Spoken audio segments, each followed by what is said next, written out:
Hi, hello, this is Staff CA 360. நாம இன்னைக்கு என்ன ஸ்கீம் பார்க்க போறோம்னா நேற்று முதல் புதிதாக அமலுக்கு வந்த விபிஜி ராம்ஜி ஸ்கீமை பத்தி தான் பார்க்க போறோம். ஸோ July 1st 2026 தான் இந்த நேம் பாத்தீங்கன்னா சேஞ்ச் ஆகி விபிஜி ராம்ஜி அப்படின்னு சொல்லிட்டு சேஞ்ச் ஆகி கேம் இன்டு ஃபோர்ஸ் அப்படின்னு சொல்லிட்டு பார்க்கணும். சரியா? ஸோ July 1st 2026 இருந்து இப்ப விபிஜி ராம்ஜிங்கிற நேம்ல ஸ்டார்ட் ஆகி தொடங்க ஆரம்பிச்சிருக்கு அப்படின்னு சொல்லிட்டு பாக்குறோம். அப்ப இதுக்கு முன்னாடி என்ன நேம்ல இருந்துச்சு அப்படின்னு சொல்லிட்டு பாத்தீங்கன்னா மகாத்மா காந்தி ஊரக வேலை வாய்ப்பு உறுதி திட்டம் அப்படின்னு சொல்லிட்டு தேசிய ஊரக வேலை வாய்ப்பு உறுதி திட்டமா இருந்துச்சு. ஓகேவா? Mahatma Gandhi national rural employment guarantee scheme அப்படின்னு சொல்லிட்டு அந்த நேம்ல இருந்துச்சு. ஸோ இப்ப பாத்தீங்கன்னா அந்த name Viksit Bharat guarantee Rozgar and Ajeevika Gramin mission அப்படின்னு சொல்லிட்டு மாத்திட்டாங்க. ஓகேவா? என்னது? Viksit Bharat guarantee for Rozgar and Ajeevika mission Gramin அப்படின்னு சொல்லிட்டு விபிஜி ராம்ஜி அப்படின்னு சொல்லிட்டு அதோட நேமை சேஞ்ச் பண்ணிட்டாங்க. எதனாலனா விக்ஷித் பாரத் அப்படின்னா தற்சார்பு இந்தியாவா நம்மளே நம்மளுக்கானது எல்லாத்தையும் ப்ரொடக்ஷன் பண்ணி பெரிய அளவுல வரணும் அப்படிங்கிற ஒரு எய்ம்ல நம்ம நோக்கி 2047 நோக்கி நம்ம பயணிச்சுட்டு இருக்கோம். ஸோ அதனால அதோட நேம் விக்ஷித் பாரத் அப்படின்னு சொல்லிட்டு மாத்தி வச்சுட்டாங்க. ஸோ அதனால இப்ப மகாத்மா காந்தியோட நேம் இருந்ததை மாத்தினதுனால சில ஸ்டேட்ஸ் அண்ட் யூனியன் டெரிட்டரிஸ்ல ஃபாலோ பண்ண ஆரம்பிச்சிட்டாங்க. சில இதுல இன்னும் ஃபாலோ பண்ண ஆகல. நேத்திய தேதி வரை பாத்தீங்கன்னா 19 ஸ்டேட்ஸ் அண்ட் யூனியன் டெரிட்டரிஸ்ல இந்த ஒரு ஸ்கீமை ஃபாலோ பண்ண ஆரம்பிச்சிட்டாங்க அப்படின்னு சொல்லிட்டு பாக்குறோம். ஆனா நேஷனல் காங்கிரஸ் ஆட்சியில இருக்கக்கூடிய அந்த ஒரு ஏரியாஸ்ல மட்டும் பாத்தீங்கன்னா இன்னும் வரைக்கும் அந்த ஸ்டேட்ஸ்ல அதுக்கான ஃபுல் அப்ரூவல் அந்த ஸ்கீம் இன்னும் தொடங்கப்படல. அதுவும் போயிட்டு இருக்கு அப்படின்னு சொல்லிட்டு பாக்கணும். சரியா? சோ இந்த ஒரு வேலை வாய்ப்பு உறுதி திட்டம் அப்படின்னு சொல்லக்கூடிய இது பாத்தீங்கன்னா ஃபர்ஸ்ட் 2005ல இந்தியன் பார்லிமெண்ட்ல இதுக்கான பில் பாஸ் பண்ணி இந்த ஒரு ஸ்கீம் கொண்டு வந்தாங்க. சரியா? 2005ல. அதுக்கப்புறம் அபிஷியலி எப்ப அதை அனௌன்ஸ் பண்ணாங்க அப்படின்னு சொல்லிட்டு பாத்தீங்கன்னா national rural employment guarantee act அப்படின்னு சொல்லிட்டு பாத்தீங்கன்னா அது February 2nd 2006ல பாத்தீங்கன்னா அப்ப இருந்து தொடங்கப்பட்டு அதோட ஒர்க்கு அந்த நேம்ல தான் முதல்ல இருந்துச்சு. அது national rural employment guarantee act அப்படிங்கிற நேம்ல தான் அது செயல்படுத்த தொடங்குனாங்க அப்படின்னு சொல்லிட்டு பாக்கணும். சரியா? சோ ஆனா அதுக்கப்புறம் என்ன பண்ணாங்கன்னா October 2nd 2009ல இருந்து பாத்தீங்கன்னா நல்லா இது எல்லாத்தையுமே கரெக்டா ஞாபகம் வச்சுக்கோங்க. October 2nd 2009ல இருந்து அந்த national rural employment guarantee act அப்படிங்கிற நேமை மாத்தி தான் Mahatma Gandhi national rural employment guarantee scheme அப்படின்னு சொல்லிட்டு அதோட பேரை மாத்தி அதுக்கப்புறம் அது செயல்படுத்திட்டு இருந்துச்சு. அப்பையில இருந்து இப்ப வரைக்கும் போயிட்டு இருக்கு அப்படின்னு சொல்லிட்டு பார்க்கணும். சரியா? கிட்டத்தட்ட 2004ல இருந்து ஸ்டார்ட் ஆகி 2005 அப்படின்னு சொல்லிட்டு இப்ப வரைக்கும் போயிட்டு இருக்கு. ஸோ 2005ல தான் பார்லிமெண்ட்ல முதல் சொன்னாங்க. அதுக்கப்புறம் 2006ல அதோட name national rural employment guarantee ஸ்கீம்னு ஆக்ட் அப்படின்னு சொல்லிட்டு அபிஷியலா சொல்லி நடைமுறைக்கு வந்துச்சு. அதுக்கப்புறம் அதோட நேம் ரீநேம் பண்ணாங்க. அது பாத்தீங்கன்னா Mahatma Gandhi national rural employment guarantee scheme. ஓகேவா?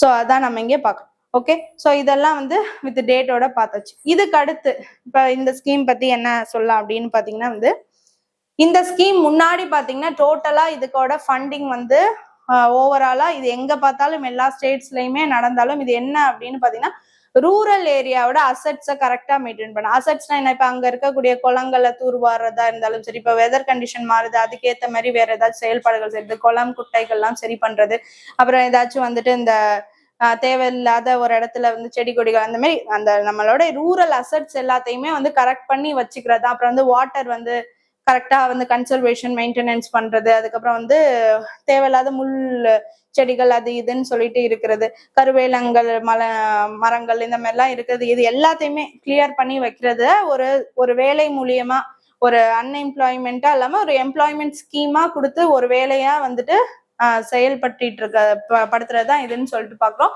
சோ 100 நாள் வேலை வாய்ப்பு திட்டம் அப்படின்னு சொல்லிட்டு 100 நாளா இருந்ததை இப்ப நேத்தி முதல் வந்துட்டு அந்த பிபிஜி ராம்ஜின்னு சொல்லிட்டு புதுசா அந்த நேம் மாத்தி கொண்டு வந்ததுல இருந்து 125 நாள் வேலை வாய்ப்பு திட்டமா வந்துட்டு அது மாறிடுச்சு. அப்ப இப்ப 125 நாள் வந்து வேலை பார்ப்பாங்க. இதுக்கான வேஜஸ் முன்னாடி எவ்வளவு இருந்துச்சு அப்படின்னு சொல்லிட்டு பாத்தீங்கன்னா 300 rupees வந்துட்டு கொடுத்தாங்க. ஒரு நாளுக்கு அவங்களுக்கு 300 ரூபாய் அப்படின்னு இருந்தது. சோ இப்ப எவ்வளவு அப்படின்னு சொல்லிட்டு பாத்தீங்கன்னா 327.4 ரூபாய், அப்படியே அப்ராக்சிமேட்லி சொல்லணும்னா 327.4 ரூபாய் வந்துட்டு பாத்தீங்கன்னா வந்து இப்போதைக்கு கொடுத்துட்டு இருக்காங்க அப்படின்னு சொல்லிட்டு பார்க்கணும். ஓகேவா? சோ அதுதான் வந்து இந்த ஸ்கீம்ஸ் மூலியமா வந்துட்டு அவங்க பண்ண முடியுது. முன்னாடி 100 நாள் வேலை வாய்ப்புன்னே நம்ம சொல்லி பழகி இருப்போம். இப்ப 125 நாள் வேலை வாய்ப்பு திட்டம் அப்படிங்கிறத நம்ம பார்க்கணும். ஓகேவா? சோ அது இல்லாம இப்ப வந்து முன்னாடி வந்து யூனியன் கவர்மெண்ட் தான் ஃபுல்லா ஃபண்ட் ஒதுக்கிட்டு இருந்தாங்க. இப்ப என்னன்னா யூனியன் இஸ் டு ஸ்டேட் அப்படின்னு சொல்லிட்டு சென்ட்ரல் இஸ் டு ஸ்டேட் அப்படின்னு சொல்லிட்டு 60 வந்து சென்ட்ரலும் ஸ்டேட் வந்து 40யும் வந்து இதுக்கான ஃபண்டை ஒதுக்கணும் அப்படின்னு சொல்லிட்டு பாக்குறோம். அதுக்காக ஸ்டேட்டோட கவர்மெண்ட்ஸ் எல்லாருமே வந்து பாத்தீங்கன்னா இதுக்காகவே இந்த ஒரு எம்ப்ளாய்மெண்ட் ஸ்கீமுக்கான ஒரு அக்கௌண்ட்ஸ் வந்துட்டு பாத்தீங்கன்னா ரிசர்வ் பேங்க் சார்பில் வந்துட்டு அதுக்கான கணக்குகளும் தொடங்கப்படுகுது அப்படின்னு சொல்லிட்டு பாக்குறோம். அது மூலியமா செயல்படுத்துறாங்க. இவங்களுக்கான அந்த எம்ப்ளாய்மெண்ட்டுக்கான சேலரி, அந்த வேஜஸ் போடுறது, இது எல்லாத்துக்கான ஃபண்டை மெயின்டைன் பண்றதுக்கான அக்கௌண்ட்ஸ் வந்து தனியாவே இதுக்காக மெயின்டைன் பண்றாங்க. ஸோ அதனால 60:40 ஃபார் தி இந்த மாதிரி வந்து சென்ட்ரல் ஸ்டேட் அப்படின்னு சொல்லிட்டு. இதுல ஒண்ணு வேறுபடுது என்ன அப்படின்னு சொல்லிட்டு பாத்தீங்கன்னா 90:10 அப்படின்னு சொல்லிட்டு பாத்தீங்கன்னா சென்ட்ரல் ஸ்டேட் வந்து 90:10 அப்படின்னு சொல்லிட்டு பிரிகிறாங்க. அது எந்த ஸ்டேட்ஸுக்குன்னு முக்கியமா தெரிஞ்சுக்கலாம். என்னன்னு பாத்தீங்கன்னா நார்த் ஈஸ்டர்ன் ஸ்டேட்ஸ் இருக்குல்ல, நார்த் ஈஸ்டர்ன் இப்ப அசாம், மிசோரம், மணிப்பூர், மேகாலயா, இந்த மாதிரி இருக்கக்கூடிய அருணாச்சல் பிரதேஷ், இந்த மாதிரி இருக்கக்கூடிய north eastern 8 north eastern states இருக்கு. ஸோ அதுக்கெல்லாம் பாத்தீங்கன்னா 90:10 வந்துட்டு பாத்தீங்கன்னா அவங்களுக்கான fund allocation. And Himachal Pradesh, அந்த ஹிமாலயன் அந்த ஸ்டேட்ஸ் எல்லாம் இருக்குல்ல, ஸோ அதுக்கும் பாத்தீங்கன்னா வந்துட்டு 90:10 அப்படின்னு சொல்லிட்டு ஒதுக்கியிருக்காங்க. மீதி இருக்கக்கூடிய ஆல் ஓவர் இந்தியாவில் இருக்கக்கூடிய ஸ்டேட்ஸ் எல்லாத்துக்கும் 60:40 அப்படின்னு சொல்லிட்டு ஒதுக்கியிருக்காங்க அப்படின்னு சொல்லிட்டு பார்க்கணும். ஓகேவா? சோ அதுதான் வந்துட்டு இது எந்த மினிஸ்ட்ரி கீழே வருது அப்படின்னு சொல்லிட்டு பாத்தீங்கன்னா மினிஸ்ட்ரி ஆஃப் ரூரல் அப்படின்னு சொல்லக்கூடிய அந்த மினிஸ்ட்ரி கீழே வருது. சிவராஜ் சௌகான் தான் வந்துட்டு அதோட யூனியன் மினிஸ்டர்னு சொல்லிட்டு பார்க்கலாம். தமிழ்நாடுல வந்து பாத்தீங்கன்னா என் ஆனந்த் அவர்கள் தான் வந்துட்டு இந்த ரூரல் மினிஸ்டர் அப்படின்னு சொல்லிட்டு பார்க்கணும். ஓகேவா? சோ இதெல்லாம் பார்த்தாச்சு. இப்ப பிபிஜி ராம்ஜிக்கு என்னென்ன ஃபண்ட் ஒதுக்காங்க, என்ன செயல்பாடுகள், அது இதுல பார்ப்போமா? சோ என்னன்னு பாத்தீங்கன்னா 124 வேலை வாய்ப்பு உறுதி திட்டம் இன்று முதல் அமல். இன்று முதல்னா நேத்தி ஜூலை 1, 2026 இருந்து அமலுக்கு வந்துடுச்சு அப்படின்னு சொல்லிட்டு பார்க்கணும். சரியா? 2047க்குள் இந்தியாவை வளர்ச்சி அடைந்த நாடாக மாற்ற விபிஜி ராம்ஜி திட்டம் கொண்டு வரப்பட்டது அப்படின்னு சொல்லிட்டு பாக்குறோம். அடுத்து விபிஜி ராம்ஜி என்னும் 125 நாள் வேலை வாய்ப்பு உறுதி திட்டம் நாடு முழுவதும் அமலுக்கு வந்திருக்கு. எப்ப? ஜூலை 1, 2026 இருந்து அமலுக்கு வந்துட்டு. நெக்ஸ்ட், ஒவ்வொரு கிராமப்புற குடும்பத்துக்கும் வழங்கப்பட்ட 100 நாள் வேலை இனி 125 நாளாக கிடைக்கும் அப்படின்னு சொல்லிட்டு பாக்குறோம். ஓகேவா? நெக்ஸ்ட், 125 நாள் வேலை உறுதி திட்டத்தை ஏற்பதாக தமிழக அரசு ஆணை வெளியீடு. சோ இந்த 125 நாள் வேலை வாய்ப்பு திட்டத்தை வந்து ஏற்கிறதா வந்துட்டு கவர்மெண்ட், நம்மளுடைய தமிழ்நாடு கவர்மெண்ட் ஜிஓ பாஸ் பண்ணிட்டாங்க. நான் அதான் சொன்ன மாதிரியே அதுக்கான அக்கௌண்ட்ஸும் வந்து ரிசர்வ் பேங்க் தொடங்கி கொடுத்துட்டாங்க. ஏன்னா இவங்களுடைய ஷேர் அப்படிங்கிற ரேஷியோ வந்துட்டு 40% இவங்க ஒதுக்கி இவங்க செயல்படுத்தணும் அப்படிங்கிறதும் இதுல இருக்கு. ஓகேவா? சரி, நெக்ஸ்ட், தமிழ்நாட்டில் திட்டத்தை செயல்படுத்த எவ்வளவு கோடி ரூபாய் தேவை அப்படின்னு சொல்லிட்டு பாத்தீங்கன்னா 12,642 கோடி தேவை அப்படின்னு சொல்லிட்டு பாக்குறோம். மத்திய அரசின் பங்கு எவ்வளவு அப்படின்னு சொல்லிட்டு பாத்தீங்கன்னா வந்துட்டு 7,957.57 கோடி. சரியா? மத்திய அரசு நம்மளுக்கு எவ்வளவு பங்கு கொடுத்துருக்காங்க இந்த பிபிஜி ராம்ஜிக்கு அப்படின்னு சொல்லிட்டு பாத்தீங்கன்னா 7,957.57 crores வந்துட்டு பங்கு கொடுத்துருக்காங்க அப்படின்னு சொல்லிட்டு பாக்குறோம். ஓகேவா? சோ செயல்படுத்த தமிழ்நாட்டுல மொத்தத்துக்கு எவ்வளவு வேணா வந்து 12,642 crores. இப்ப பாத்தீங்கன்னா மொத்தமாவே வந்து இதுக்கான ஃபண்ட் 2026-27 ஃபினான்ஷியல் இயருக்கான ஃபண்ட் எவ்வளவு இதுக்காக இந்த ஸ்கீமுக்காக ஒதுக்கியிருக்காங்க அப்படின்னு சொல்லிட்டு பாத்தீங்கன்னா 95,692.31 crores வந்துட்டு இந்த திட்டத்தை அமல்படுத்துறதுக்காகவே வந்துட்டு ஒதுக்கியிருக்காங்க அப்படின்னு சொல்லிட்டு பாக்கலாம். ஓகேவா?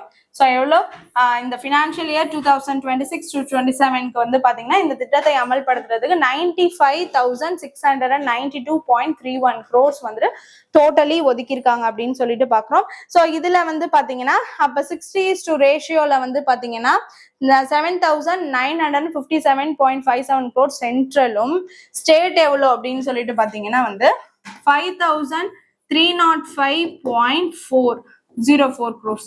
ஓகேவா? சோ இது வந்து பாத்தீங்கன்னா ஸ்டேட்டும் சரியா 5,305.04 crores. சோ இது வந்து ஸ்டேட்டும் சரியா. சோ இவ்வளவு வந்துட்டு ஸ்டேட்டும் சென்ட்ரலும் ஒதுக்கி ஓவராலா வந்து 60:40 ரேஷியோல இதை செயல்படுத்த போறாங்க அப்படிங்கறத நம்ம பார்க்கணும். ஓகேவா? சரி, நெக்ஸ்ட்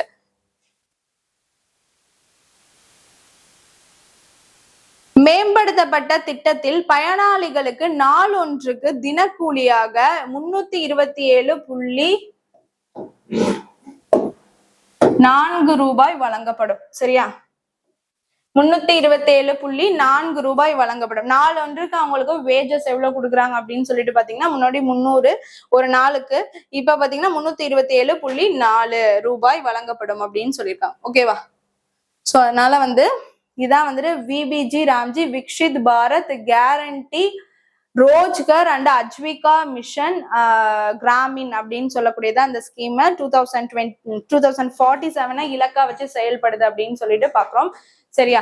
சோ இந்த ஸ்கீம் வந்துட்டு July 1st 2026 நேத்தில இருந்து வந்து அமலுக்கு வந்து செயல்பட்டு இருக்கு அப்படின்னு சொல்லிட்டு பாக்குறோம். சோ இது ரிலேட்டடான எல்லா விதமான இன்ஃபர்மேஷனுமே பார்த்தாச்சு.